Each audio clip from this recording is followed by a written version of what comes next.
ఒకవేళ ఇప్పుడున్న సిచ్యువేషన్ లో ఒకవేళ అవకాశం వస్తే ఏమన్నా చేయడానికి ఇప్పుడు లేదు సార్, ఇప్పుడు లేదు, చేయాలని ఇంట్రెస్ట్ అయితే లేదు సార్. ఒకవేళ అవకాశం వస్తే పెద్ద పెద్ద వాళ్ళు డైరెక్టర్స్ ఏమన్నా ఇప్పుడు ఏ వచ్చినా కూడా ఇప్పుడు ఒక యూనియన్ లో స్థిరపడ్డాం కదా సార్. ప్రజలు ఉన్నారు, డ్రైవర్లు ఉన్నారు, మనం నమ్ముకొని ఎంతో మంది ఉన్నారు. ఇప్పుడు ఫ్యామిలీ డిస్టర్బెన్స్ అవుతుంది, ఫైనాన్షియల్ గా ఇప్పటికే చాలా క్రిటికల్ గా ఉన్నాయి మా పరిస్థితులు.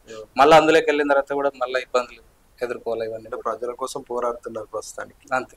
అయితే ఇక్కడ జై భీమ్ అనే వర్డ్ తీసుకొని మీరు ఆటో యూనియన్ కి పెట్టారు కదా, అసలు దేనికోసం పెట్టాలనుకున్నారు? ఆ నేమ్ ఎందుకు ఎంచుకున్నారు మీరు?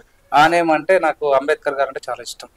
అంటే మోస్ట్లీ నేను ఏం చదువుకోలేదు, కానీ ఆయన గురించి చూశాను, విన్నాను. ఇంకా తర్వాత కొన్ని రోజులకి ఏమనిపించింది, ఒక 2 సంవత్సరాలు ఏ పేరు లేకుండా నడిపించాము ఆటో యూనియన్ అనేది, ఏం లేకుండా నడిపించుకున్నాము. ఇంకా తర్వాత పోను ఇంకా జై భీమ్ అని పెడదాం పేరు, నాకు అంబేద్కర్ అంటే చాలా ఇష్టం అని అందరు సలహా తీసుకున్నారు. అది అప్పుడు జై భీమ్ ఆటో యూనియన్ పెట్టడం జరిగింది.